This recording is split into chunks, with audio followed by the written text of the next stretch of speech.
the panelist and the moderator.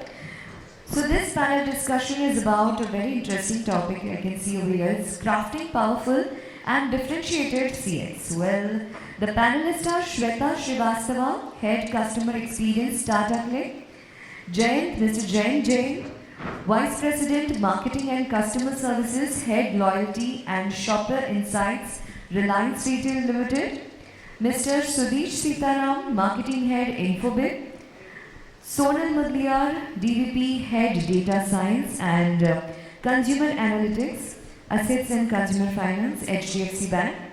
And this session will be moderated by Mr. Sandeep Kamath, Regional Sales Director, Services Cloud Salesforce.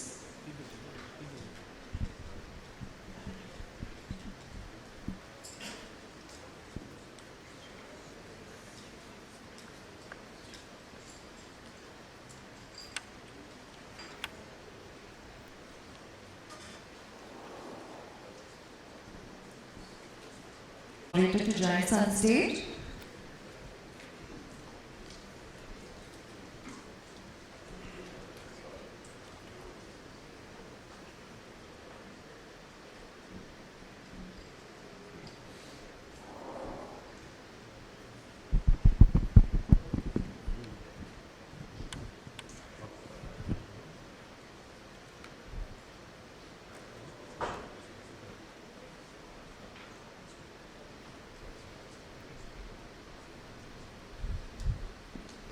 Thank you. Am I audible, by the way? Hello? Yes, now you're audible. So, first of all, ladies and gentlemen, privileged to be sitting in front of you here face to face. I hope this is not just a point in time situation and we are truly and finally out of the pandemic and back in action face to face. So, wonderful seeing all of you here. And of course, since unfortunately the chairs are covering our panelists, let me do a quick round of introduction. I'm sure most of you already know them. They need no introductions, but to those of us who don't, please say hello to Sonal Mudliar from HDFC Bank, Sudesh Sitaram from Infobit, Mr. Jain from Reliance Retail, and Shweta Srivastava from Tata Click. And I'm going to be the moderator for this panel. It's my privilege. My name is Sandeep Kamath. I am from Salesforce. Okay. So we have been, hearing many speakers from morning talking about customer experience, right? Everyone has a different take on customer experience. Everyone believes it has something to do with moments of interaction. It has something to do with the ultimate purpose that the customer has with you as a brand, right? And a lot of things in between. Now, what does it specifically mean for you, right? And what does it specifically mean for the person sitting next to you can be very different, right? However, having said that, what is extremely important is how do you differentiate yourself to your customer and ensure there is customer delight when you go through that process. So that's the primary discussion of our panel today. And before we begin, I just wanted to call out, we have a cross-section of various industries represented here in this panel. We have retail, we have digital retail, we have phygital retail, we have high-tech, and we have banking, right? Now, between these panelists, they have, I would say, maybe more than 90 man-years of experience, right? They have seen the industry evolve in their specific industries, and they are going to share us their views, right? So, the only caveat I just wanted to put in front of all of you today was, please take the panelists' views as their own and not as representative of their organizations. With that said, without further ado, let me kick off. Since Shweta is right next to me, let me begin with my first question to her. Shweta, we spoke about CX, right? We spoke about differentiating CX. Now, for everything that you need to differentiate, you need to track, you need to measure. So specifically within your industry, I wanted to understand what are the measures you use for CX. Now there are some common methods across the board. We talk about customer effort scores, we talk about NPS, we talk about CSAT, but what exactly do you track and what are the kind of measures that you employ to track customer experience? Sure, thanks Sandeep. And first of all, I would like to echo your thoughts on it feels so great to meet everyone in person. If you remember 2 years back, we were into a panel discussion. It was a virtual session. I think it was first lockdown and all the companies were figuring out how to reinvent the wheel on customer experience strategy. And we had the discussion on that. So it feels great to be here and talking to everyone face to face. Coming back to your question, Sandeep, on measure of customer experience. Since I come from e-commerce background, I'll talk mostly on those lines. But it is to start with no different from any other company where the measures, standard measures like CSAT, NPS, everything is tracked any which ways. How we do in our organization is something that I would like to talk about. We bucketize our metrics into 3 parts. So we measure speed of response, we measure speed of our resolution, and we measure experience part of it, right? Speed of response and speed of resolution is more about our customer service metric, where we are tracking measures like service levels, first time resolution, and percentage resolved in X days, and so on and so forth. In speed of resolution, similar kind of metrics. I think everyone who is sitting here who is a CX professional would be any which way doing it in their organization. On the experience side, we do measure CSAT, NPS. In fact, we track it from day one. What we also do apart from this is we give weightage. So we have a CX strategy. We know what matters to us most. So we are given weightages to these metrics. And what we do is we consolidate these metrics basis the weightage, and we give it a customer experience index. We give it a score and we call it CXI, that is customer experience index.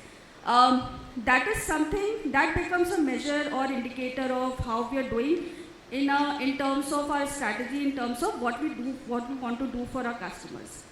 So that's one part of it. Other than this, since we are an e-commerce company, there's a North Star metrics. So all of these that I talked about, these are lag metrics, right? Absolutely. These are output metrics. What we do apart from this is, and that probably very unique to the e-commerce business, we track perfect order. That is a metric that we track. That's a North Star metric for us. Now, perfect order is a lead metric. It's an input metric. Any order, so perfect order is, I just defined for everyone's benefit, it's a percentage of orders where we fulfilled all the promise we made to the customer.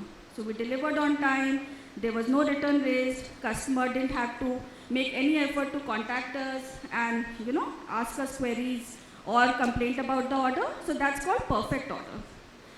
What we believe is if we continue to improve our perfect order percentage, our NPS, CSAT, which are like output metric, will automatically improve, right? And we'll see there's a strong correlation between these two metrics. If we continue to improve our input metric, all the output metrics are impacted. So these are some of the metrics that we measure. And apart from this, our North Star metric is perfect order. We also have perfect return on a similar fashion. We also have perfect hire on a similar fashion, but it is for the our HR team, so I will not talk about that. From customer experience point of view, perfect order and perfect return, two lead metric impacting all our output metrics. So that's how we do it at Tata Click. Wonderful, and I think it's very enlightening, right? We are not just talking about lag metrics in the realm of customer experience, but also lead metrics, right?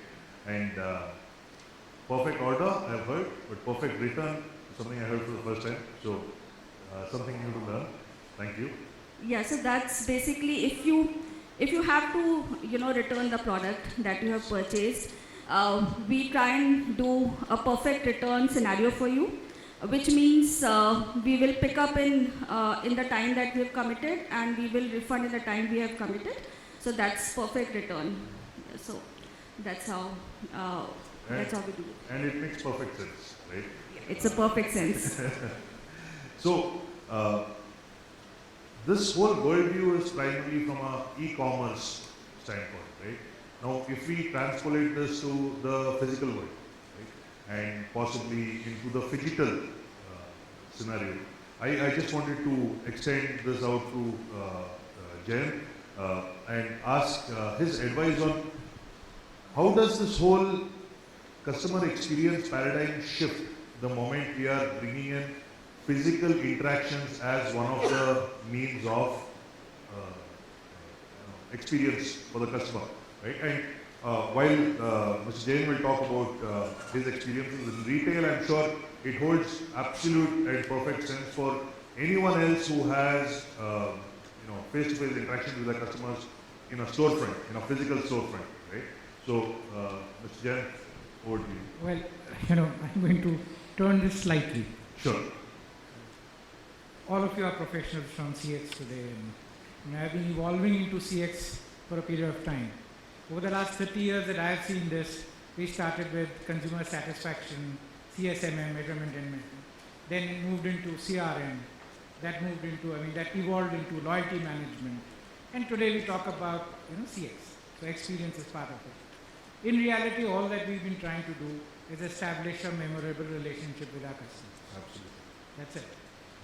We come up with new buzzwords, we come up with new ideas and concepts. So our partners in technology have done a wonderful job. They've come up with processes which ensure efficacy, which allows all these processes to run very well. Over the last 5-7 years, I've seen an evolution of a completely new lexicon about customer experience and dealing with the customer.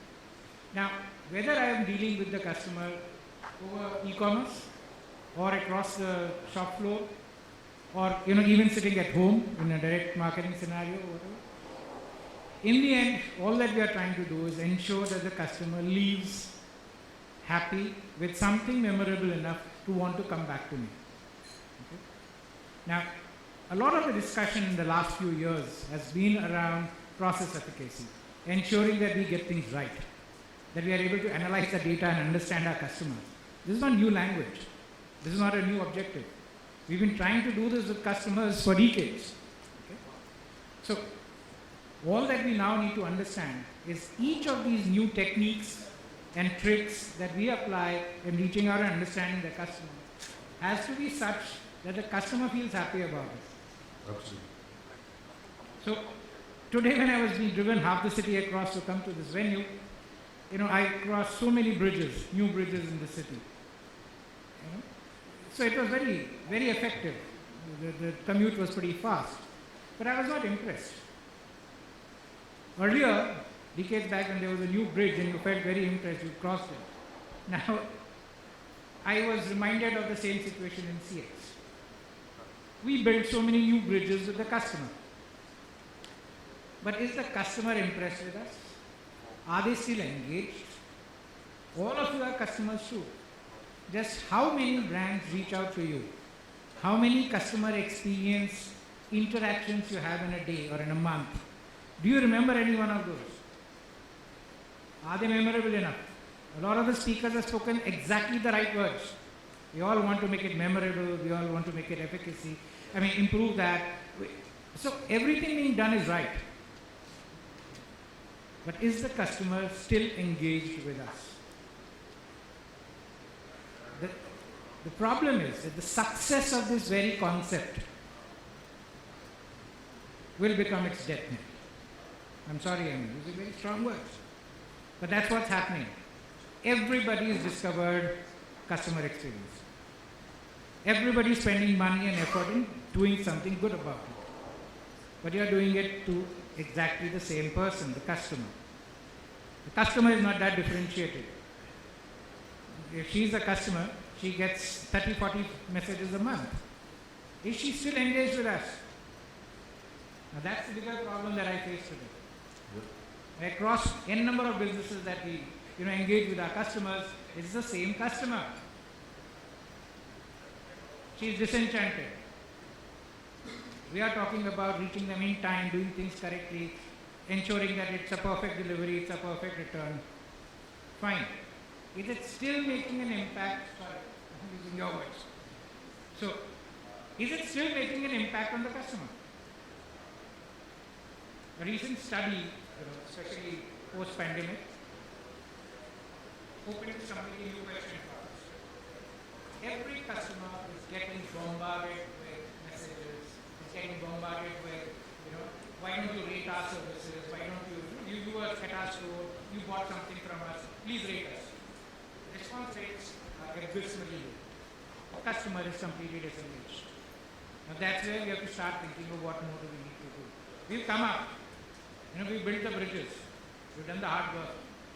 But the very success of those bridges now ensures that there are just too many of them. The customer is no longer impressed with us. We need to do something more. We need to be thinking about what more do we do. The previous speaker from Tata, I presume, spoke about memorability. It's essential. Like all relationships, things get jaded. Husband and wife find their relationship jaded. You have to bring in excitement. You have to bring in something to keep that relationship alive and going. The same is the problem with us, with our customer. Our relationships are getting jaded. We are doing too much of the same thing. We are bombarding them with the same messages, morning to evening. Too many brands are doing that, and they are all doing the same thing.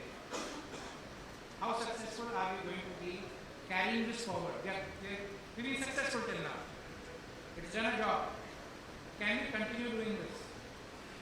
Each time that a customer walks into a store or clicks onto, gets onto a website or opens it on his mobile, they are virtually being given the same experience. Yes, we have to get it right. If you don't get it right, that's a big problem. If I haven't got it right, everybody is getting it right. There's competition there. All of us are right. What's memorable about? This is now the level playing field that we all do. What more can we do? I think it's a wonderful point you bring across. One is, of course, the fact that all of us are doing more of the same things, right? But more importantly, what that also means is we have raised the bar for our own customers, right? Now, that basically raises the customer's expectations. So one of our speakers before this took the example of Uber, right? All of us have been through that cycle where we used to call our taxi drivers and hope to God they'd land up on time. Versus Uber, right? We press a button on our phone and by the time we step out of home, they're waiting for us over there. So that instant gratification is what we have nurtured because of investing in customer experience, which has basically raised the bar of customers' expectations from us as brands. So I think that's a wonderful point for all of us to ponder on. Thank you so much, Mr. Jain, for giving that point of view.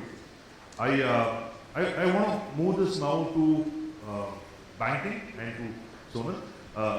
One of the other B2C businesses which has, let's say, significantly more scale or equal scale to retail, I would say, is banking, right? And with banking, of course, you have tons of data pouring in, right? And possibly this data can be put to use to differentiate yourself.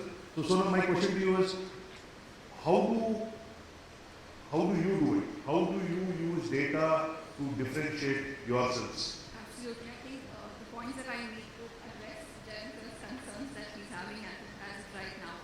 So moving back to what customer service is for us.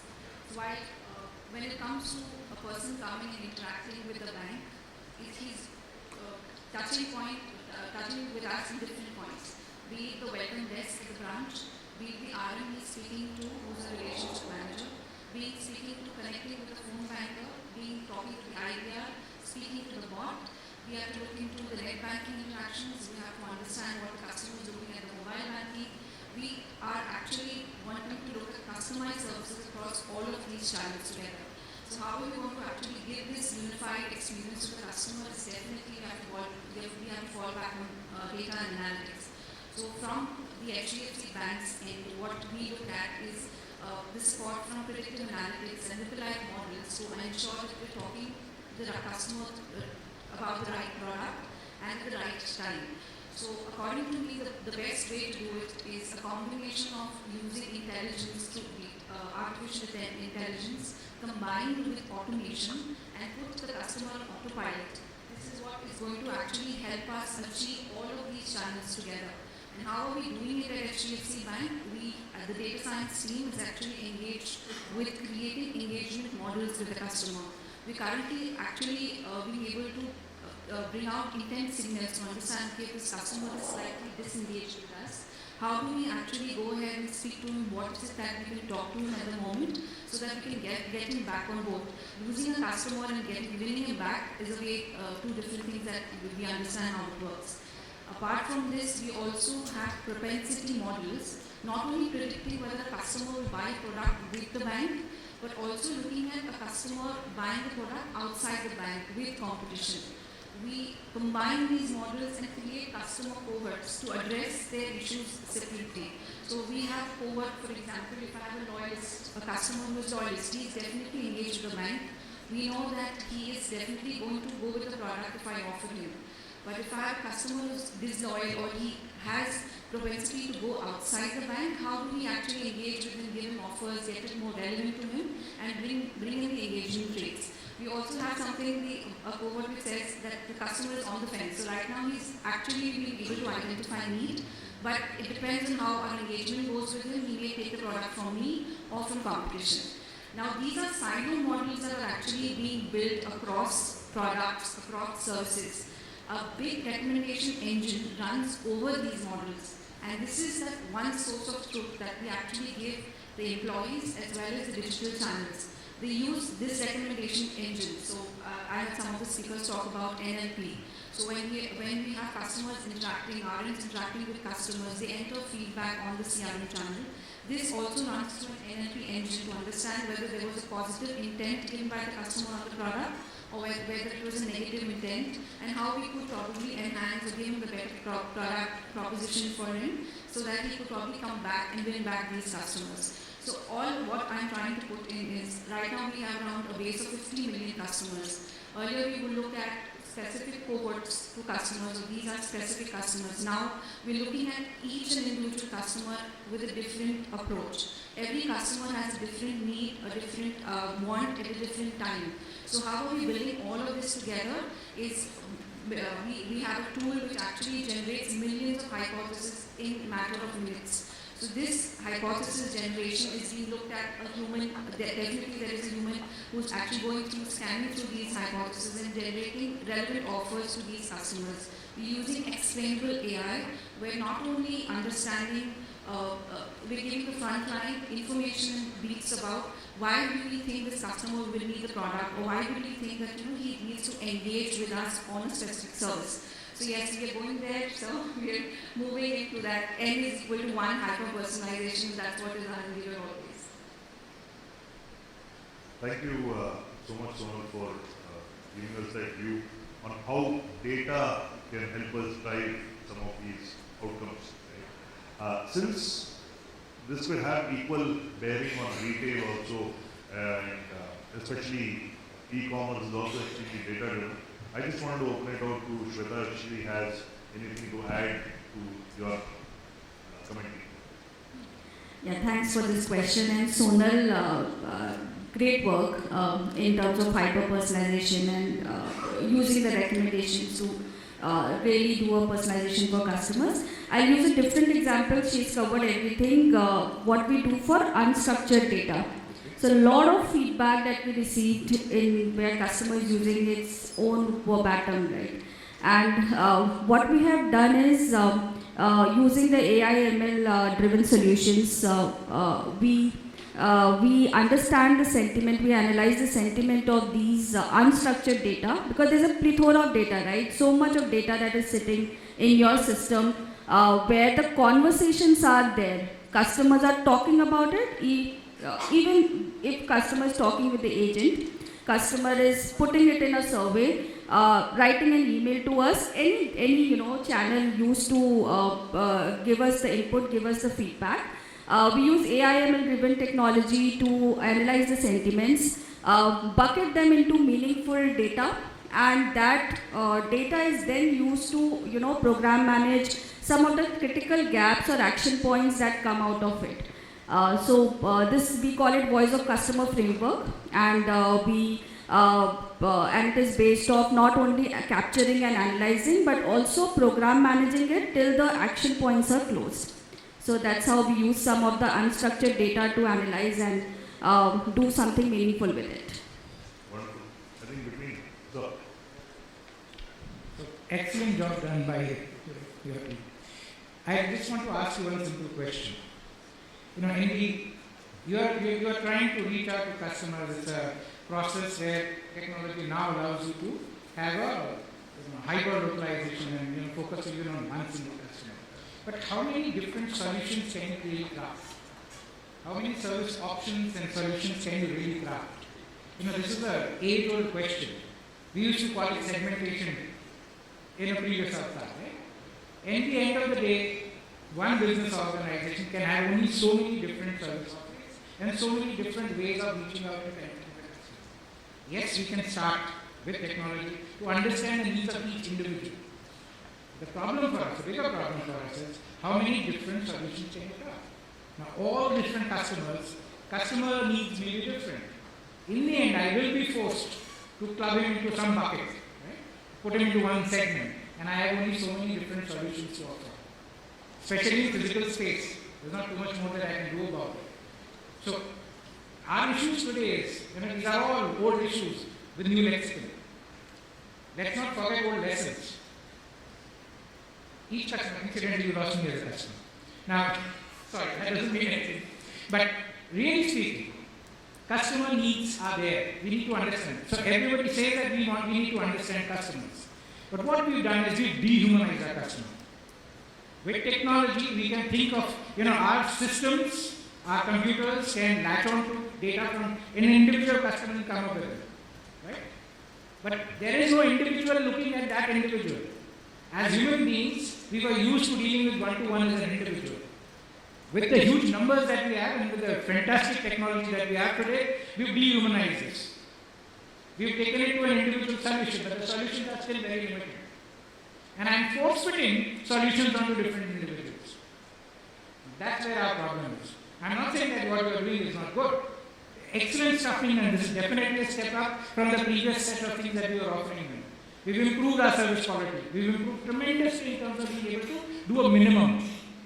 My question is no longer of the minimum. The minimum is achievable. What more? What's next? How do you engage with a customer who's now getting disenchanted and disengaged? Being there, done that.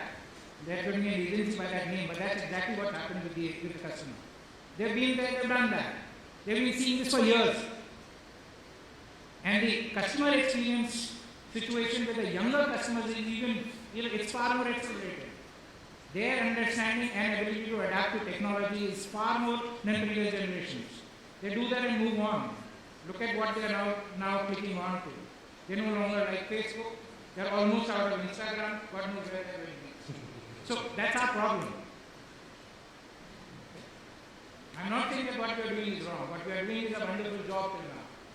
My questions now are what will we do in the next few years? Because the time frame for every concept has a life cycle.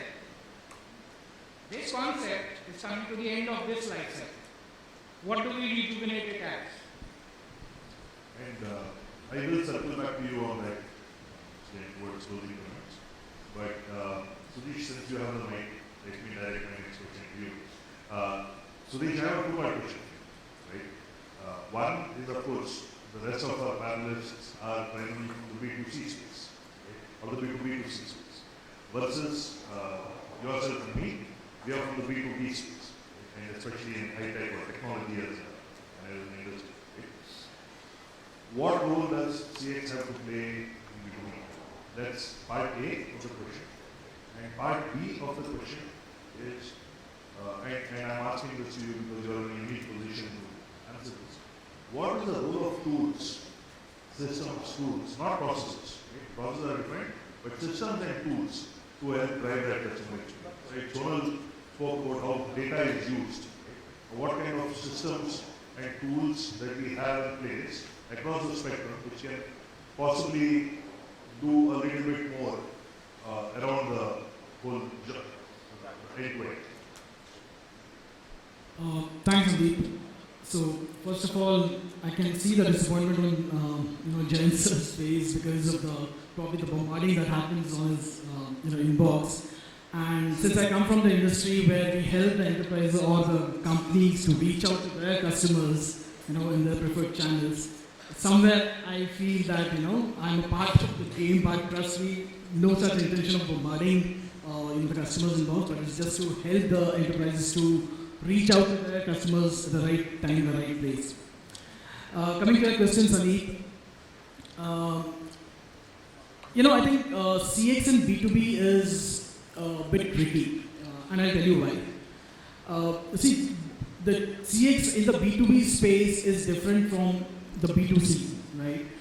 In B2C, it's all about collecting the feedback from a customer. Basically, the customer would be either an individual or a small group, maybe a family or a group of people.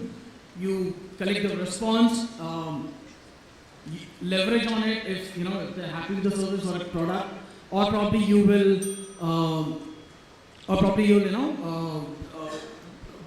you will respond to it or try to address that. But on the B2B side, the story is like, the average industry CX scores are less than 50% compared to, the B2C, which is around 60 to 85% approximately.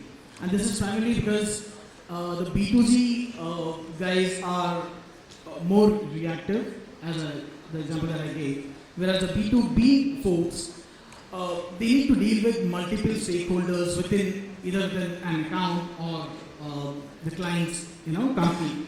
And all these stakeholders, they come with a different mindset, different perception. You cannot really, go and satisfy each and every stakeholder there, but you collectively take the customer satisfaction score and take out the average, right? Now, we also need to understand one thing, that these different stakeholders at the client base or the account that we have, they are also consumers at some point of time. So their behavior or their experience is a reflection or a reflection of what they go through on the consumer side, and they start expecting the same from the businesses when they deal or transact with other businesses. So end of the day, it's like, they expect everything to be as good as Amazon experience, okay, be it on the consumer side or on the business side, or probably they would expect a better service on the business side, right?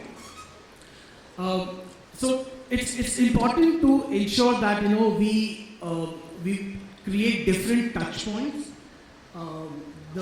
which is why we have different departments coming up in the enterprise space or the B2B space, like customer service, customer success, professional services, and these are the touch points that needs to be created with each and every stakeholder in these accounts or the client bases, which help in enhancing the CX overall, right? Coming to the second part of it, see, the tools are definitely in plenty. We are lucky in the B2B space that we have multiple tools and we have a plethora of data that can be used for measuring the CX. But the unfortunate thing is, not every organization has got an appetite to consume or probably process that kind of information, right? While we have access to the data coming in from the automation tools or the analytics tools, the DAP and so on, we need to ensure that every organization has put in the right set of tools in place, and that is being used in an effective way, right? For example, if it has to be for the collection of data, it can be purely for the, it can be, they can use the CRM for the same. If it's about, running omnichannel campaigns, the DAP and CDPs can be used. And on top of it, I think someone also mentioned about, hyper-personalization, and fellow panelists also kind of supported it. That's again one of the key attribution which is taking shape now, to understand the customer's mentality, customers' liking and preference, and which gets clubbed with the other tools in the system. Perfect, thanks. So, okay, we have been notified, so I'll keep it short. Just one point to add to what you mentioned, Suresh. I think one of the things we as B2B organizations have typically ended up doing is focus on the corporate, focus on the stakeholders, right? The people who are signing our purchase orders. Now, what that essentially means is corporate might be extremely happy with the solution, given the larger, broad horizon that they have on what is expected as an outcome from that particular tool set, right? But the users might not. And it is equally important for us to have a view not only on our stakeholders at corporate, but also the users who are using our systems, because without having usability, at some point in time, the impact is going to be known. Right? So, thank you so much for sharing that, Suresh. And before we conclude UBSC, I just wanted to bring out one small question to Jayant about the evolution, right? He spoke and referred to a couple of times on what next, right? If we are approaching the end of the sustainability of this concept, right? Where do we see this heading towards next? Do you have any thoughts on this?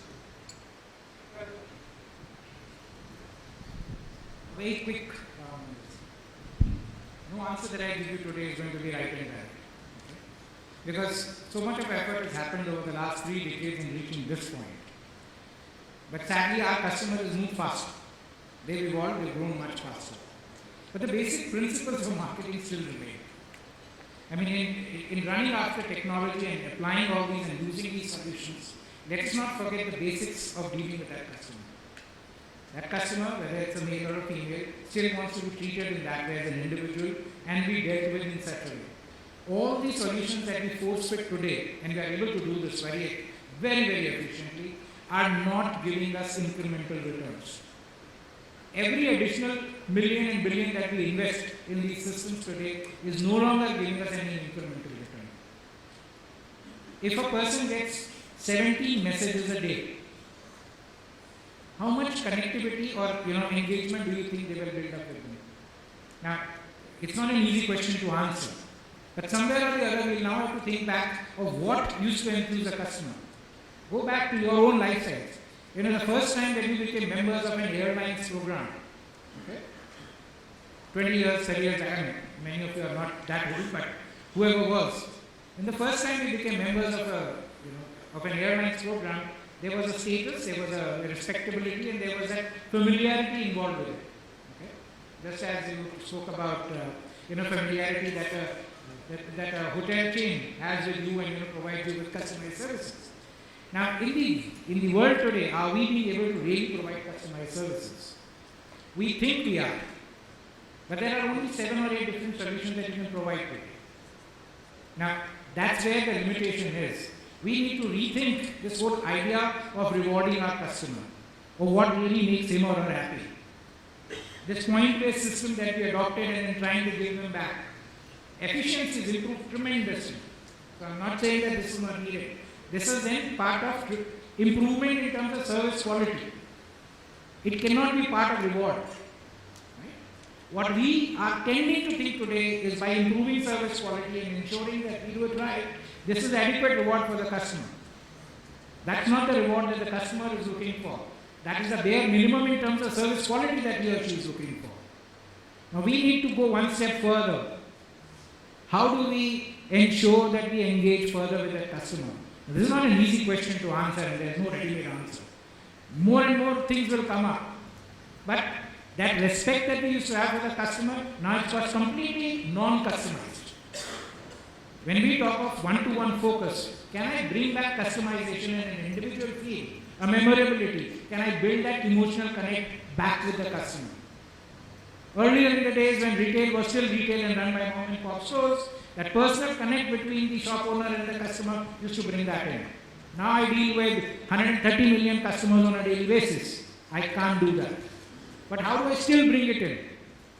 How do I still be able to do that? 30 years back when we used to do research, we used to do laddering to understand the emotional, the basic trends of why, or the values of why the customer is engaging with me. When I now talk of 400 million customers, I can't do that. When we used to do segmentation, we were still talking of lakhs of customers at a time. Today I am talking of 100 million customers per segment. I now need micro-segmentation. So, let's fall back onto the fundamentals of understanding our customers. Yes, we collect a huge amount of data. More data is collected than is needed. Okay? So many organizations are drowning themselves in data and floundering in terms of being able to analyze it. My background is market research. I come from a fraternity that deals with data. We are collecting unnecessary data and confusing ourselves. So somewhere or the other, we now have to focus on getting it right. We built enough number of bridges. Those bridges take you nowhere. So that's where we have to understand how to improve upon the very quality of that interaction and that relationship. As you mentioned, we've ensured that we raise the bar. It was essential. But that's a business survival. It's a tactic for business survival. How have we decided that this entire process of survival that we designed for ourselves has become the reward for the customer? How many of us turn around and ask the customer, do you feel rewarded? We do a lot of research, we collect a lot of data. Have we ever asked the customer, have you felt rewarded by what we are doing? I think those are the next set of questions we should start asking. What do you really want us to do? A lot of researchers will tell you when you ask a customer in a completely new space, he or she will come back with answers which are completely inoperable. You can't do much with them. But that's not true. Please.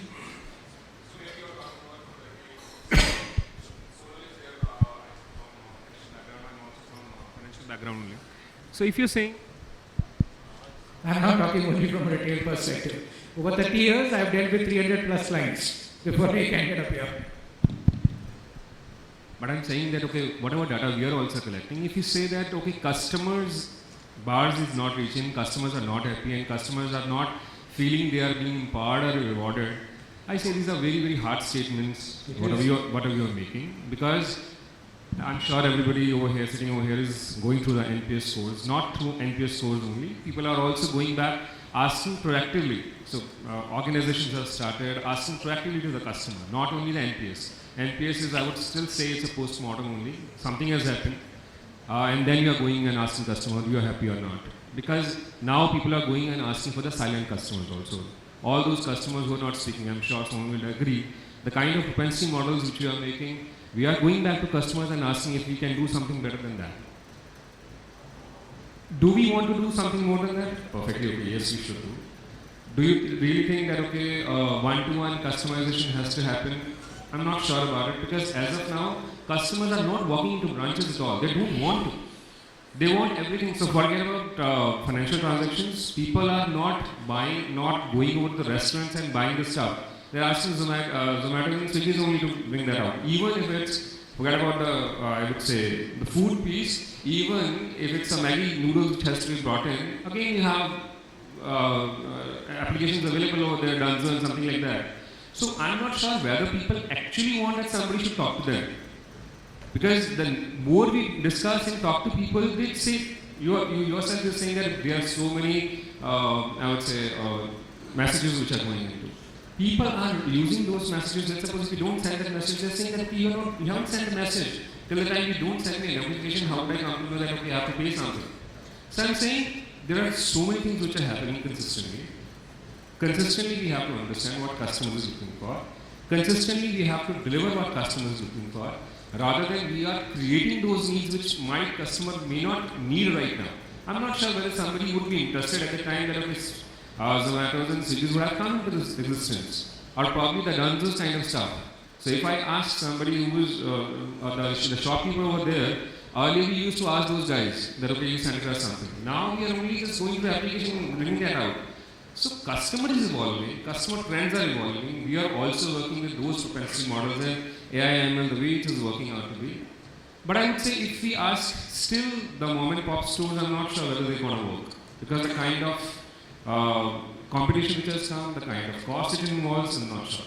Yes, customization N is equal to 1 is happening, for sure happening. Because we are sending customized messages, we are sending customized even humanoids also. The kind of videos which are going, WhatsApp, so GupShup is there. So you just see the kind of customization which is happening and customers are reverting back. So thank you so much, it was well done. But I completely agree with you that, okay, there is consistent need to find out how customers will feel rewarded, how customers feel privileged about it, how customers feel good about yourself. about the organization. The only thing which we are missing probably right now is we are not going to customer without the need. What I mentioned is silent customer. We are not going to those customers, sir, is everything okay? Do you want something, to be delivered at your level, something which we can do for you? We are only going at the time when we feel. And let's suppose if you have to ask premium, if you have to deliver something, if there is some complaint which has come, then or the propensity model says, this customer is on fence. Probably at that time we are going. We need to find out how we can approach and engage customer.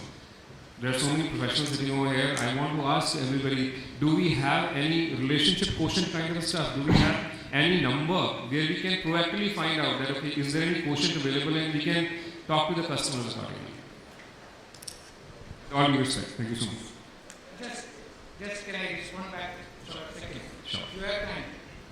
No, sir, actually, we do not have time. So let's do this. Let's do this. I think it's a very thought-provoking topic. Yes. Everyone has a reaction or a response to this statement that Ms. Jain made. Right? So why don't we carry it on with lunch, because we are acutely aware we are keeping you from your lunches. So allow us to conclude the panel for now, but let us continue these conversations informally over lunch. If that is okay. Yes, absolutely. So thank you so much for wonderfully conducting this session. I will request Kamat sir to hand over a small token of appreciation to all the panelists. Beginning with Shweta ma'am.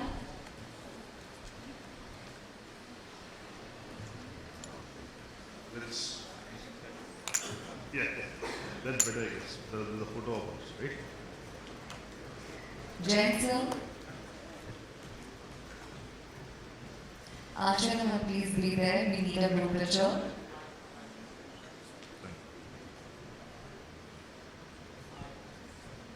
Sudesh sir. And Sonal ma'am. And now can we take a group picture? Meanwhile, you all can proceed for lunch. Please enjoy your lunch and try to be here in half an hour. Thank you so much.